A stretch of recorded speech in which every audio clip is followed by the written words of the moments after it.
Hi everyone, so this is going to be one of a series of videos that gives you a few tips for those of you that are looking to get into multi-day walking, particularly where we're not potentially using huts and other sorts of support.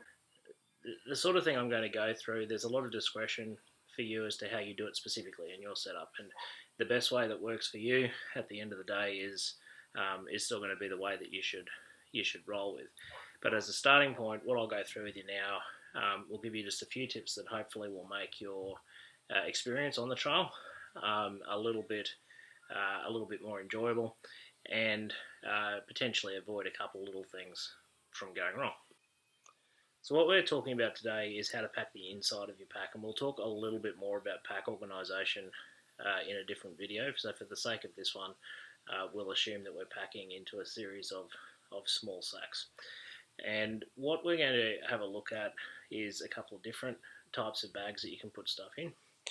The first is something like this, which is a Cedar Summit Ultra Cell bag. It's a very, very thin, lightweight but still very strong nylon bag, and it curls at the top to make it waterproof. There are other versions of this on the market, but I found that Cedar Summit has the lightest weight, strongest one in a big range of sizes that I can use. And this way of folding over the top and sealing it has been very effective in any sort of weather that I've been through. So that's the first type of bag that we're going to look at. The second one is one that's quite a bit heavier. This is also Cedar Summit, but it's very much more a traditional nylon bag. The material itself is probably twice as strong as the Ultra Cell bags, and there's a couple of scenarios where we'll want that we can go through. So when we think about what's going into our pack, realistically, you should be able to take everything that's going into your pack, put it on the ground in the rain, and none of it gets wet. And that's important for a couple of reasons. The first is that sometimes it really does get torrentially wet. There are other times when you can be on a creek crossing, even if you're not wading through the creek, when you simply slip and fall. And you fall into the water, pack and all, and everything in the pack is effectively exposed to that hydraulic pressure. So you need to be prepared on just about any walk, unless you're in Mount Isa, where I used to live, to be in a position where your entire pack could become inundated. And by planning around that, you can make sure that you've got a constant supply of warm and dry stuff. I break that into a few different sections so that when I'm unpacking it, I can get at what I need to really quickly, and also break it up in a way that means that the stuff that is the first line of defense, things like flies and so on, they can get wet more readily, and they're relatively easy to dry out. Things that are your last line of defense, your warm gear, your sleeping bags, and your medications or first aid kit, need to be much better protected, both in terms of where they are in your pack, as well as how we're, if you like, wrapping and preserving those. Firstly, breaking into a series of small bags, there is an option, as I say, to put everything into a single large pack liner, and you see the true ultralight gram counters doing that. It does save a little bit, but it means that every time you need anything, I promise you it will be at the bottom of the pack, and you've got to go rummaging through to try and pull it out. If you are the sort of person that wants to use a single pack liner, one of the ways that drops weight is you get a much less technical pack associated with that, because you don't need any external zips, because you've only got one bag on the inside to start with. So what we're doing here is breaking our gear into cells, stuff that we need in a particular order as we're arriving at a camp. That makes it easier to find, easier to organise. It also means that if I rupture any one of these bags, I haven't ruptured 100% of my dry storage capacity. So it gives us a little bit more resilience against stuff not quite going to plan. So the first one bag has all of the sleeping gear in it. So that's a sleeping bag, a self-inflating air mattress. Because I'm getting old, it has a small inflatable pillow in there, and I also have have a liner for the sleeping bag. Now, you don't necessarily need to have the liner and the pillow. The liner will tend to keep things warm, and the pillows are flat. The pillows are flat luxury.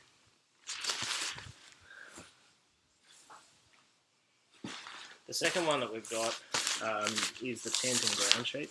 So these, and I'll show you in a different video, these typically sit on the outside of the pack, and they're the first things you're going to need when you get to camp. The other stuff that you would put in there if you were carrying it, particularly on a group hike, if you had a rain fly or any kind of group area that you're setting up as a kitchen, that would go into this section as well.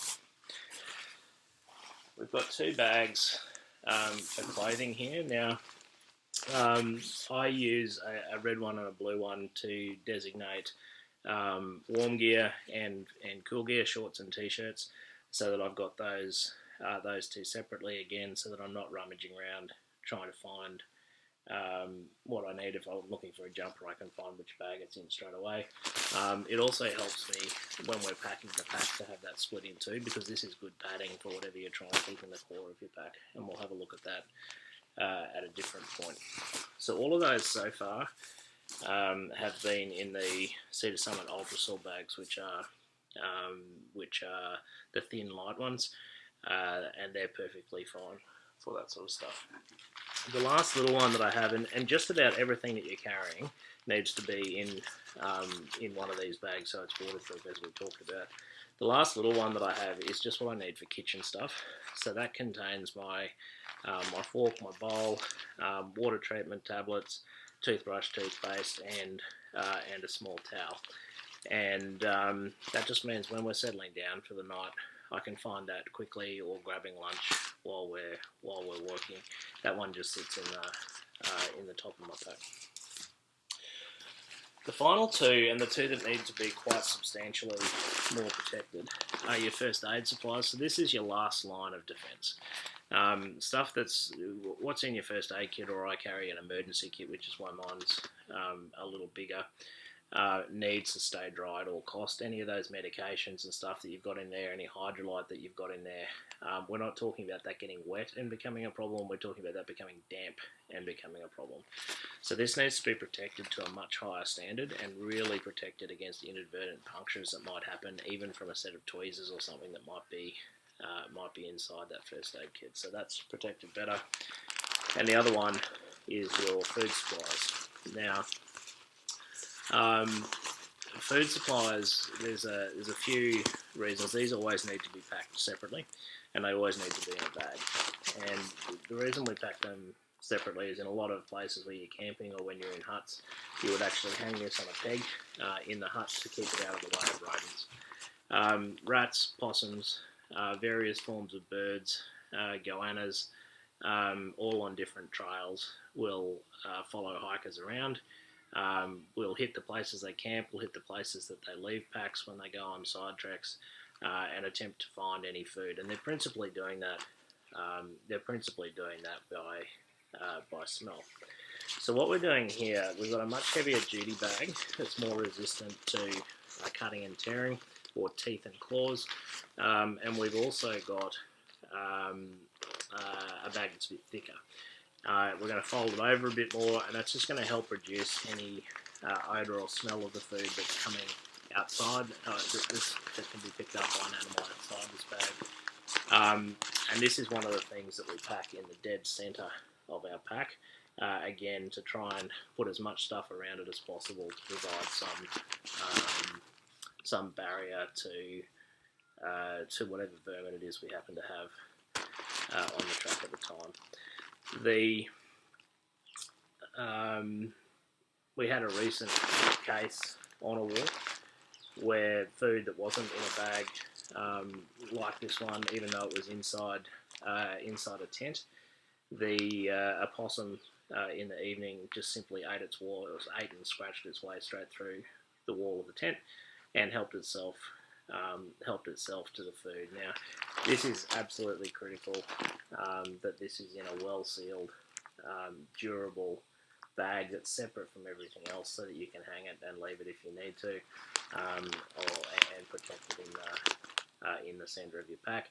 All your food goes in there, all your rubbish goes in there. And what will the way that I do that, and we'll look at it as a separate thing, is I actually put the food into a bag each day, and that bag becomes the day's rubbish bag, and that just goes back into the bottom of the food bag, because the smell of the rubbish will attract the vermin in the same way that the food itself will.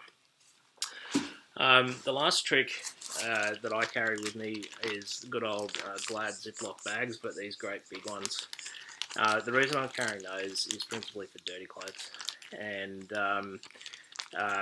you need to keep your nice dry clothes, warm and smelling good. But after you've just worn a pair of undies for 2 or 3 days, or a pair of socks, sometimes those things will eat their way through concrete after a few days walking, and stealing them, putting them away in a different bag, and in something that is absolutely ziplockable to manage the odour is not a bad idea, and then that can just go down in the absolute bottom of your pack out of sight. If it does rupture, it's less important because the stuff was dirty and you weren't going to use it again.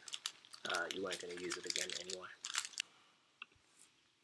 Finally, for this video, just a couple of tips and demos on how to actually use these bags and how to do them up in a way that gives you the most utility within your total setup. And I'm going to use the Ultrasil bag, the thinner Cedar Summit one, as an example. So we've got one here that has clothes in it. The way that you're going to do it is just to roll it about 3 or 4 times, and then bring that round and clip it shut. Just rolling it once won't keep the water out. 3-4 times is sort of where it needs to be, and at that level I've had no problem with it. If you saw what I just did then, I just simply put these clothes into the sack, rolled that thing over and clipped it shut. Now, that's going to give you a couple of bits of grief if you try and put this into your pack in a minute. And because it is waterproof, it's also airtight. And that means when I put it into my pack, if you look at how that blows up, it's holding all of the air within it. That makes it exceedingly space inefficient, and it also makes it more prone to being ruptured as you go through.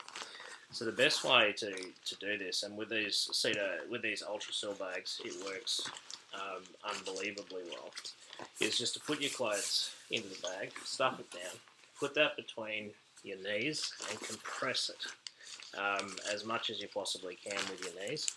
Squeeze the air out of the top, do your 4 rolls, bring it back to the center,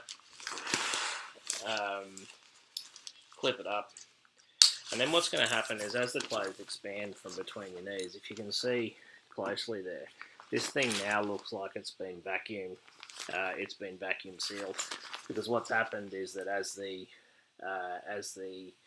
clothes have re-expanded after you had them compressed, they've just absorbed and sucked some of that free air out of the bag, and at that point you've got a very thin, very packable set of gear, and that's a very good way to make sure you maximize the space in your pack. One of the things I get asked all the time when we're talking about this is, but Matt, my pack has a rain cover, so I don't need to put it in bags because the rain cover is going to keep everything dry. Now I'm going to just rewind you to the start of the video where we talked about the fact that when you're going across a creek crossing, whether it's water or mud, you need to be prepared that you may fall off that, you may go into the water, and in that scenario the pack cover is not going to protect your pack from getting wet.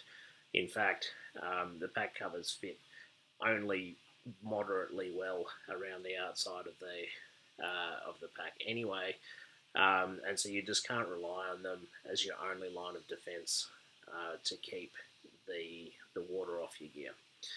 The combination of a rain cover on the outside of your pack plus these kind of bags on the inside, I found to be more than enough. You really only 2 choices are to either go down the path that I've done here, where you're packing into a series of cells, or just get one large pack liner. If your pack's a 60-litre pack, get a 60-litre pack liner, chuck everything in, and then go rummaging when you need it at different times. So if we do a quick recap on what we've just gone through, there's three main types of bags that I'm using. The first is the Cedar Summit Ultrasil bag. They are very thin, very light weight, and are good for the vast majority of your equipment. The second is the Cedar Summit. I think they're called a 60D something bag, and they're good for your more critical supplies like your first aid kit and your food.